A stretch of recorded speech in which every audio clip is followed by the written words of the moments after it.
Good evening. You're listening live to the Xtreme Movie Show. I'm your host, Rob. I am broadcasting to you from the Xtreme Studios in the Pine Hills Palace, just west of Orlando, Florida, and also from Central Florida. I have the young 20-something Professor Pixel, and we're continuing our journey as we're closing out the last couple episodes here of Wayward Pine Season 1. Tonight's episode 8. And Pixel, we've had some technical challenges here in Central Florida recently with the weather and the thunderstorms and just everything else that comes up and all that. But we're back here talking about how we're finishing up Wayward Pines, coming around third base, heading towards home, as it were. It's going to be a photo finish towards the end. And one of the themes that we've talked about with this show is, Mr. Pilcher himself, doctor, whatever. Is he a nice guy because he's so short, fat, bald, and unassuming with glasses and a schlubby sort of dude? Is he an evil genius? What is he? Is he a bad guy? Is he misunderstood? And to me, he's just a wimp and a wuss. And I don't know who's less terrifying, him or the Abbeys. Because right now, a lot of the stuff that we enjoyed early on about the show, I felt was changing. And maybe you didn't feel about the same way. But obviously, the Abbeys are going to end up getting here into town. And we've got this little sort of subplot going on. But I'm telling you, the terror and the interest and the mystery of this town's pretty much been gone for a while now. So now it's just, okay, what are these people going to do? And it's this episode, to me, I like the least out of all of them just because of some of the things that occur in here. Yeah, and I want to talk a little bit about them as we get going. It's an effective episode. It feels like it's building pace up towards this grand finale. I'll give it credit for that. It's like, okay, we're done screwing around. Now let's go for the third act. It goes quick.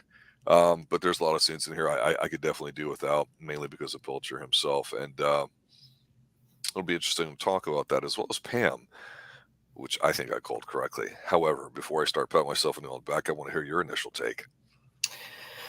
My initial take, I didn't think this was the best episode. I didn't find it to be the weakest. The real issue with it, I suppose you could say, is that it's kind of like this is supposed to be after the bombing. That's what the whole start is about. Oh my gosh, is Ben going to be okay? But then he is, and it's quick. It's like it quickly dissolves, and it's back to another chase. I think there are some good scenes in here, primarily with Ben as he's being manipulated, but that I suppose we'll wait to get sexually exploited is the term I'd like to use. By his teacher? By all of them, yes. That would have made for a much more interesting episode, especially if we didn't kind of know what was going on early on. We kind of were told really quick rather than let's get a chance to see it, don't you think? A little bit, yeah. Yeah, because they go quickly into it. It turns out that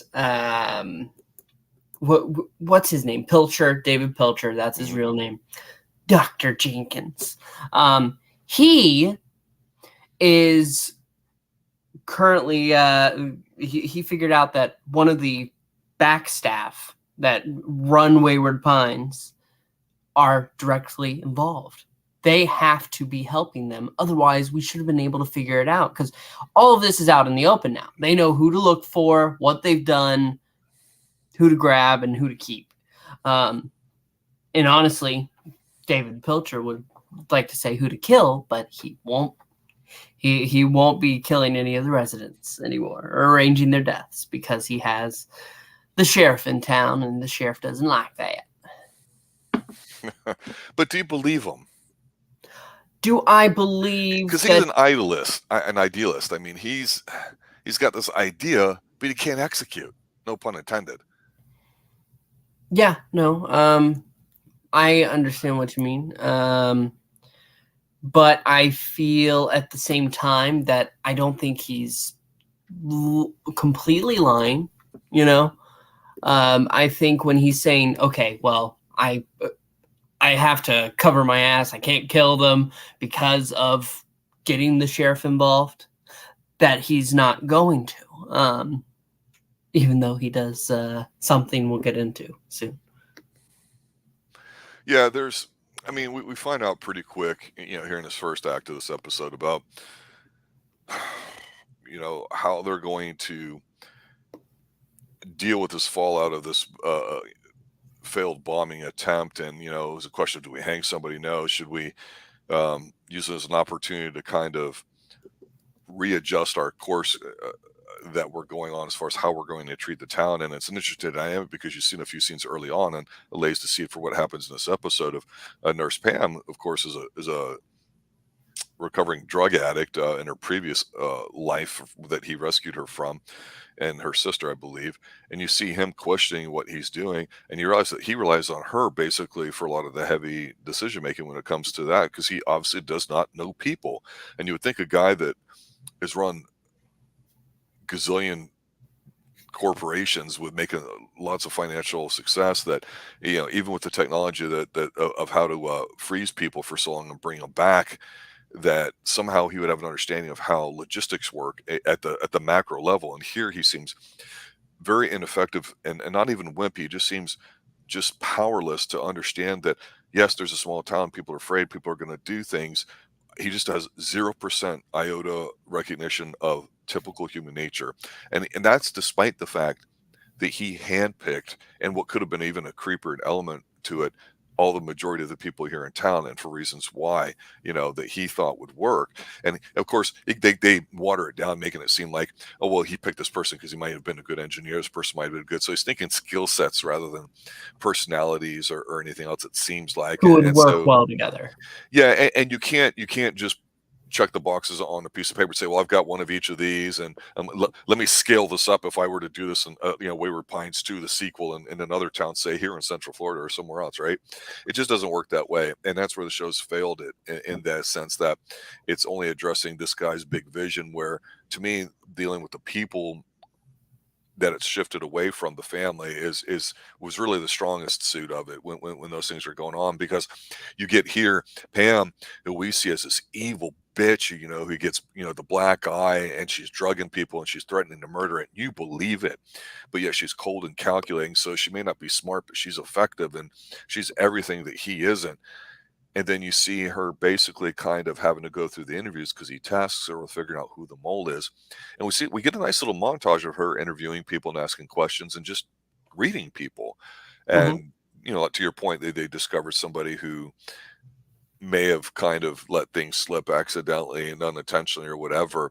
And it's like, why do I care about this as a viewer? I care about Ethan. I care about the stuff coming inside. I care about the fear of the unknown, these abbeys out there, which really aren't terrifying looking at all, but they build them up where that's the thing. If we can't get a handle of that, nothing else matters.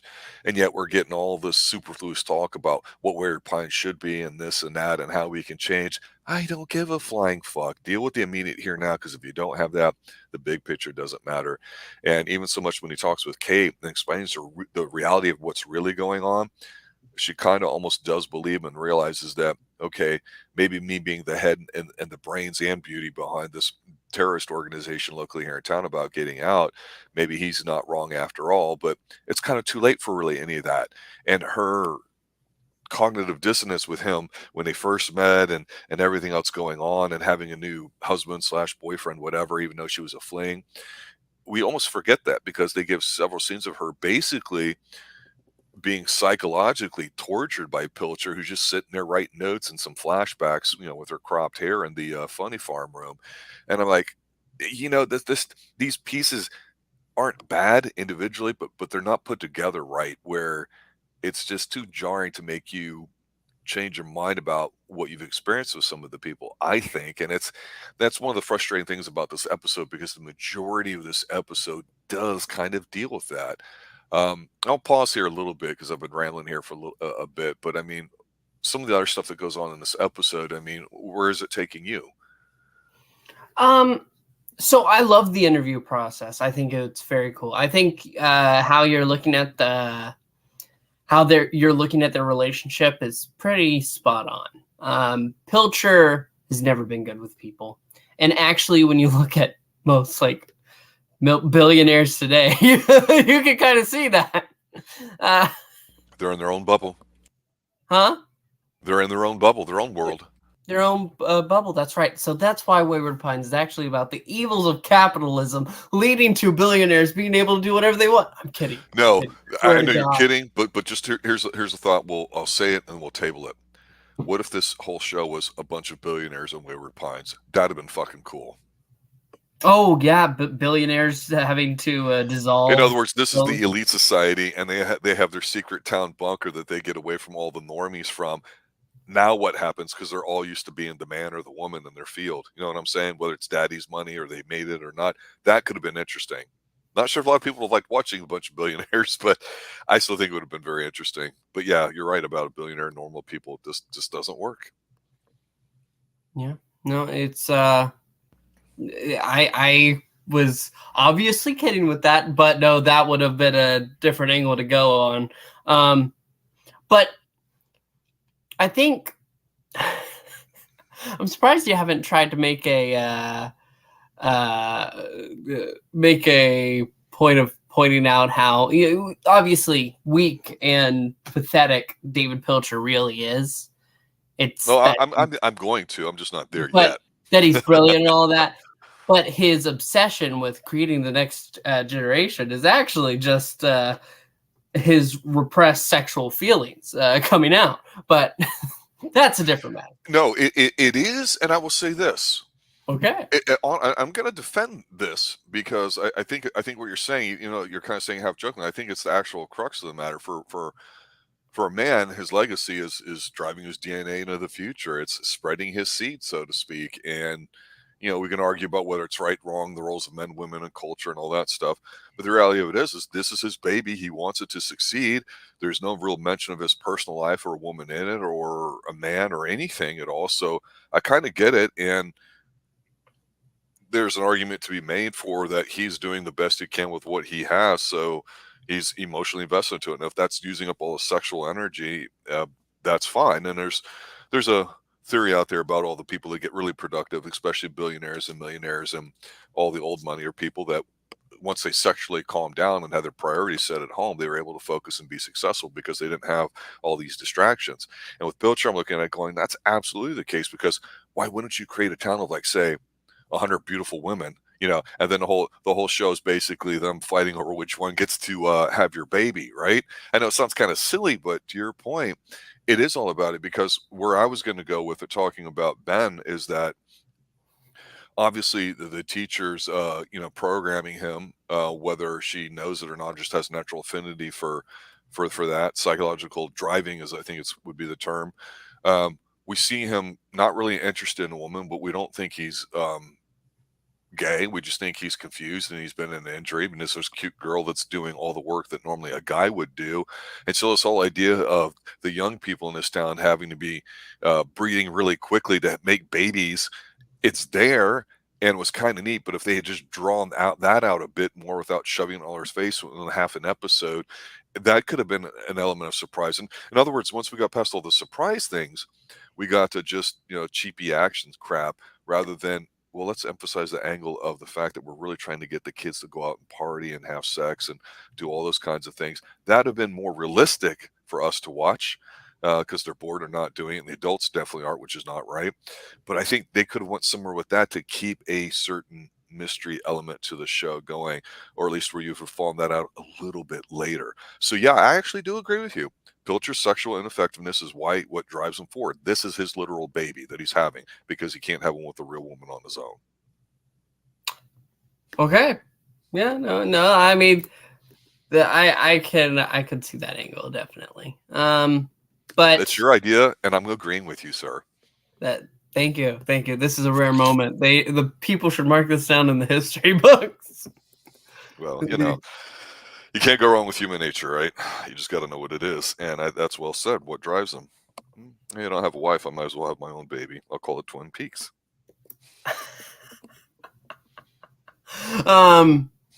Anyway, I don't remember where we were in the episode. Ben gets to talk to his teacher for a bit. I think the scene has her just slowly manipulating him, and you hate her. And because she's so clearly got her hands all over his mind, And so when his mother tries speaking to him, and the sheriff goes ahead, Ethan goes to him, and you can tell he's upset. Why'd you let the guy who's responsible for this go? And he thinks it's because, obviously, of how the teacher pointed out, well, he's really close to, I can't even remember her name anymore. Yeah.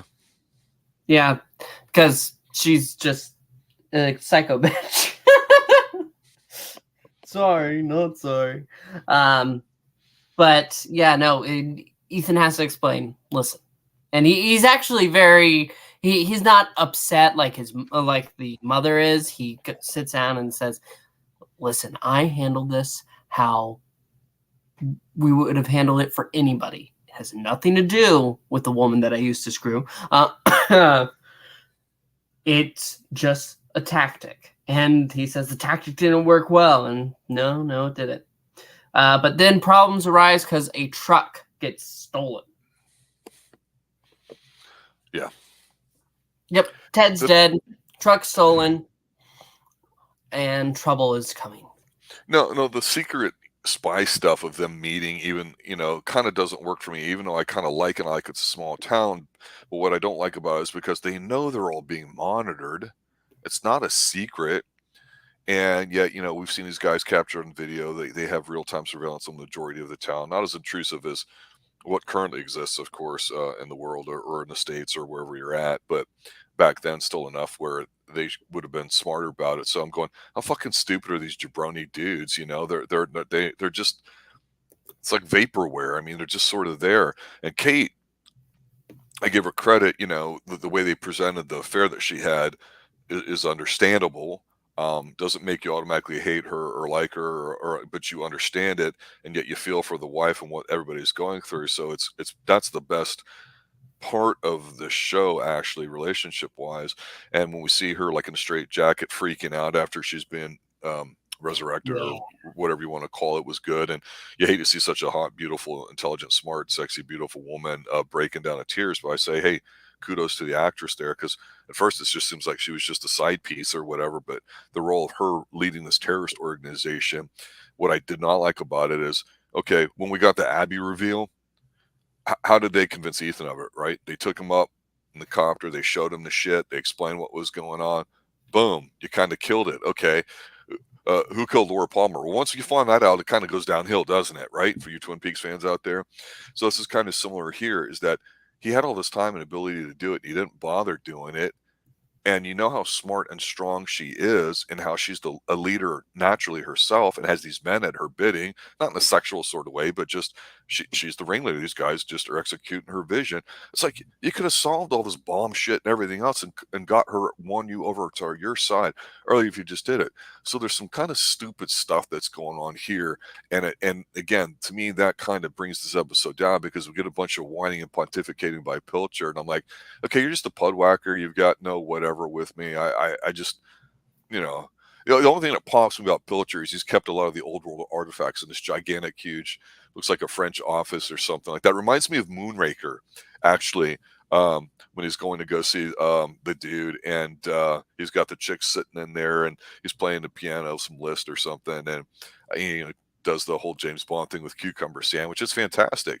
But the actual best scenes to me are when he's talking with Pam, and you realize he's starting to go, oh, you're the one responsible, even though I put you in charge, and you see him baiting her. I mean, it's such an obvious acting kind of job, but the role reversal that Nurse Pam's done has been, I think, probably from the bad people side, if we want to look at that, the most engaging. I don't know, and there's just something a little too innocent about him and his little sex pot girl that comes to visit him. She should have amped up the thing or whatever. It's not even wholesome. It's like, for as much as they're pushing the breeding part of it on there, you don't feel any of that sexual connection between those two. And it's unfortunate, because I don't know about you, but if I had women thrown at me by everybody when I walk in a new town as a teenager, at some point, it's hard to say no. You're going to pull the trigger. You know what I'm saying? Yeah. No. I understand. I feel that this is what we were teased with last episode. It's what we thought was going to happen. They just saved it for one more episode. Yep. And I don't know. Like, I'm fine with it. Disaster's coming with episode 9, and then we have one more episode. So I don't know how they're going to stretch this out, but we're going to have to wait and see. But that's all I can really say. I don't think it's a bad episode. It's just kind of middle of the road, you know? Yeah, and the ending part too, where the guys get the truck and they're hell-bent for leather. The Judas Priest reference there, or they're gonna ram it and just go through. I get it. And when the one guy who's injured is supposed to be emotionally kind of trying, we don't even know who the guy is. We don't really know his name. We don't give a shit. They make it outside, and of course it's dark outside because that's convenient for all you special effects people. Do shit in the middle of the day so we can see it. Don't do all this CGI crap at night like Godzilla films where you can't see crap because it makes it easier for your job. That's a cop out. Okay, I'm on the record for that.